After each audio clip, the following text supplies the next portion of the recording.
Alright everybody, welcome back to another Xvault gaming video. Xvault here, and yes, today, like I promised, we have plenty of HellBlade 2, Salt, the fallout from it, the defending the defenseless in regards to HellBlade 2. We'll go over that, of course, and so much more. So, without further ado, let's go ahead and jump to it.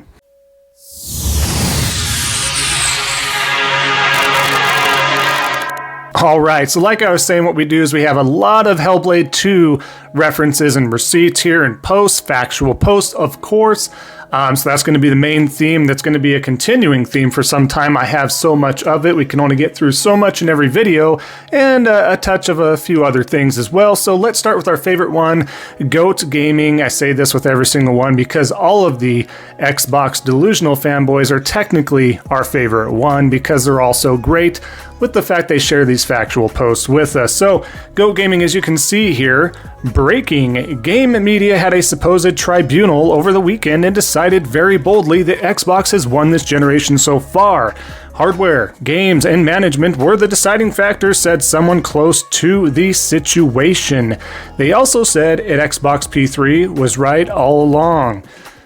So clearly they're kind of a satirical thing, but they honestly do this to spread FUD on purpose, and they don't like the fact I share stuff of theirs. They blocked me on my main account and everything like that, of course, so I get stuff sent to me all the time from folks all over because they love to see this sort of stuff, and then being called out, it's just kind of ridiculous. And then, of course, you see at the top, Anna Anson, who's a featured regular on this channel, reposting this, of course, because spreading that FUD and all, there's not one piece from these that are absolutely true in the slightest form, right? It's just not. It's just absolutely crazy, nonsensical posting to where they get to hope the casual viewers grab that in, lock it in their head. But thankfully, most individuals out there can see through that crap. Let's keep going here. So, the great Clobril.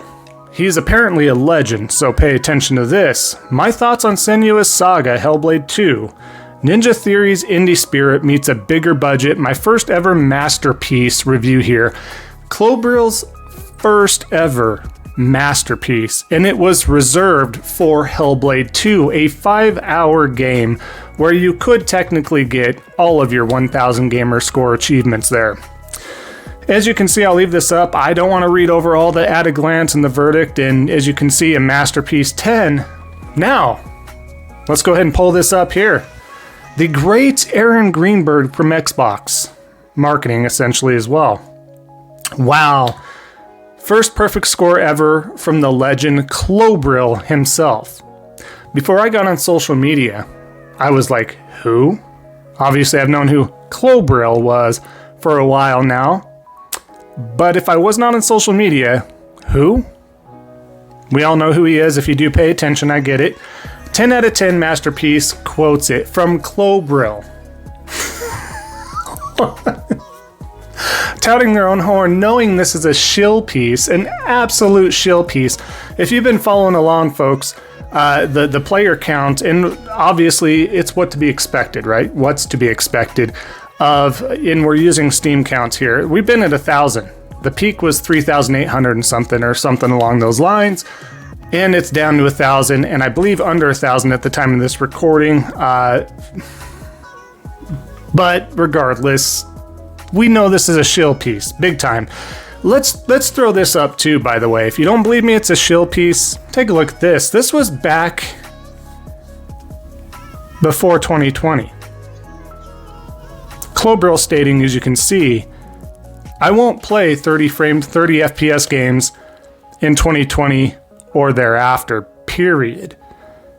What changed? I wonder what changed. I guess the shilling and the delusionism. Again, I know that's not probably a word, but it makes my brain just spin and hurt because of nonsense like this. You've been caught in 8K, my guy. I won't play 30 frames per second games in 2020 or thereafter, period. HellBlade 2 is my first masterpiece score. Ladies and gentlemen, what the frick? Let's keep going before I can't even finish this video due to the nonsense there already. But our good friend Nico, a regular as well, not only is HellBlade 2 the most beautiful game ever made, but also the most polished. It probably is, or at least one of the most beautiful games ever played. Maybe it is pretty polished, I don't know. From what I've seen, it looks that way. I didn't experience a single crash, bug, or glitch during my 20 plus hours with this masterpiece. Gem emoji, and he enjoys every second of it. And telling you to enjoy every second of it. Yeah, this is interesting. So I'm curious. So here, like you said, 20 hours plus. That was 3 hours ago. Pay attention at the top there, right? Now we have another one saying it was inevitable. I played HellBlade 2 40 hours and got all achievements, which he shows he got all achievements. 40 hours in a 5-hour game? You're gonna tell me you did not leave this thing on pause? Some of his excuses were, I'm looking at the walls. The wall textures are amazing. Oh my goodness. Okay, just real quick.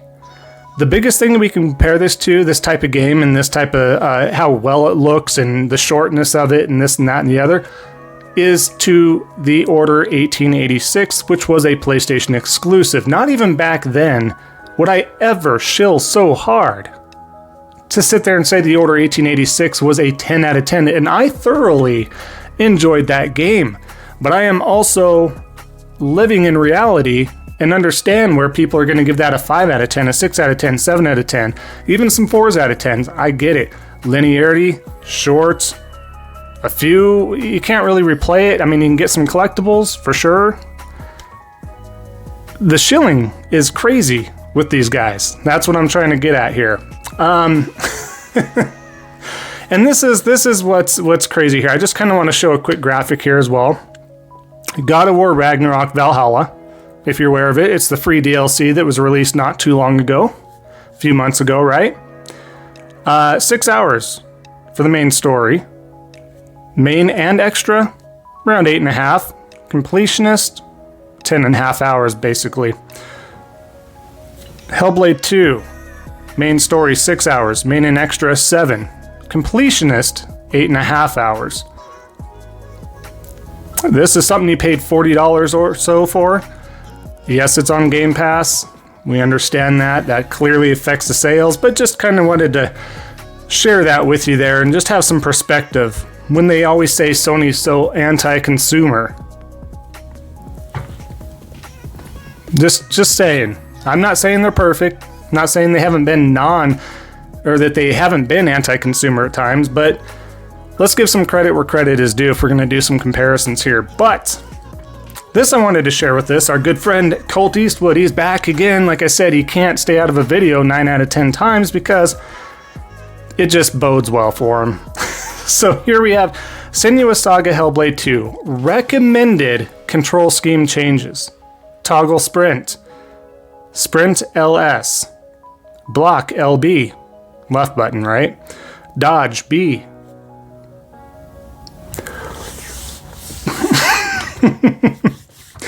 What gameplay? The scripted fights gameplay?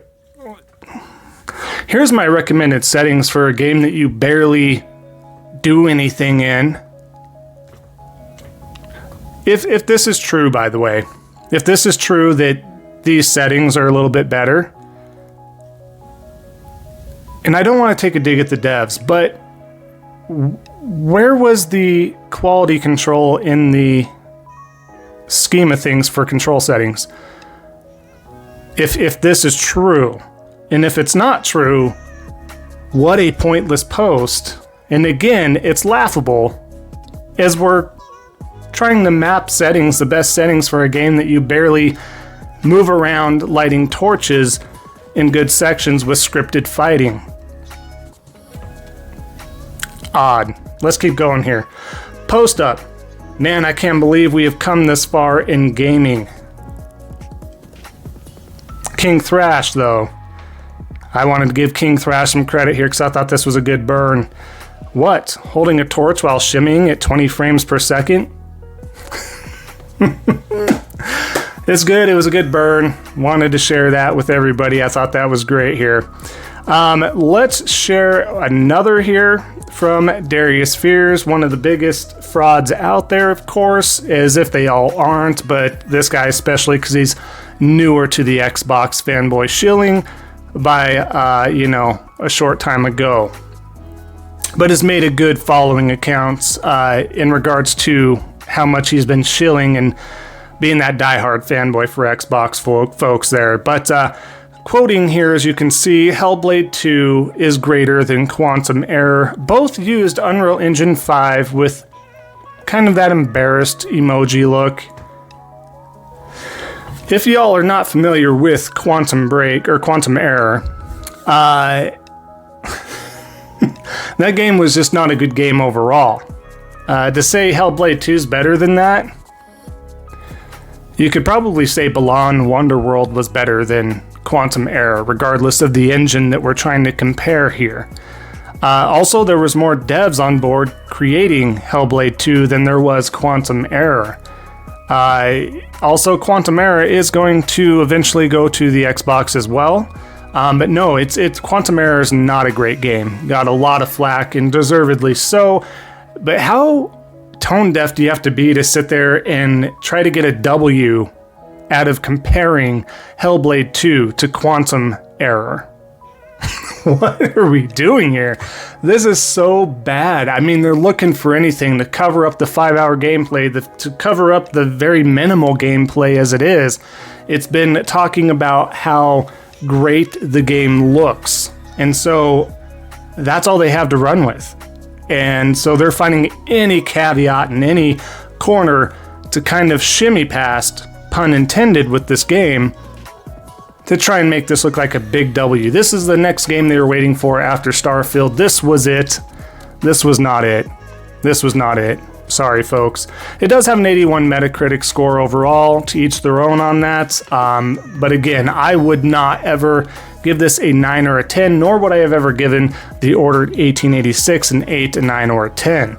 That's just bizarre to me. But that being said, let's end the video here with something I wanted to show you here in this video. Take a look. You don't spend $7.5 billion without planning to get people into your wheelhouse of gaming goodness. That's what Xbox has to be thinking here. Now, I did tweet about this and it riled a lot of people up, but here's what I constantly see in a lot of the online discourse. I tweeted, it's interesting that Sony fans will rub Spider-Man, God of War, The Last of Us, etc. in Xbox fans' faces, but they also think that it would be crazy if all Bethesda games suddenly went Xbox or PC exclusive. Insomniac was bought for $299 million, and now it is PlayStation only. Bethesda was $7.5 billion, just saying. And now today we know that, yes, future games are going to be exclusive to the Xbox family of devices. Now, I don't know about you, but I do love me a good receipt, especially a good video receipt when somebody is completely wrong, smug, arrogant, and this is the piece I told you was not super related to HellBlade, but I love a good receipt. I probably will have those in the future. I don't know, but I try my best to not have that. I try to not put my foot in my mouth. I really pride myself on facts and not leading people along or shilling for uncontrolled reasons. So, that being said, I mean, how many L's does Destin have to take in his outlook on things and so on and so forth? But thought that was a good little quick receipt for y'all. Hopefully you enjoyed that here. And like I said, I appreciate y'all sticking around for the entirety of the video. If you made it all the way through, thank you so much. If you haven't already, hit that like, comment, that helps out the algorithm so much. If you haven't already, definitely consider subscribing, helping out a small content creator like myself. And as always, just be on the lookout for more HellBlade 2 content in regards to posts and some more salty content, because there's a ton we could not even get through at this point in time. So, that being said, I do want you all to remember, don't be a salty batch. And we'll see y'all next time on the next Xvault Gaming video. And until then, take care.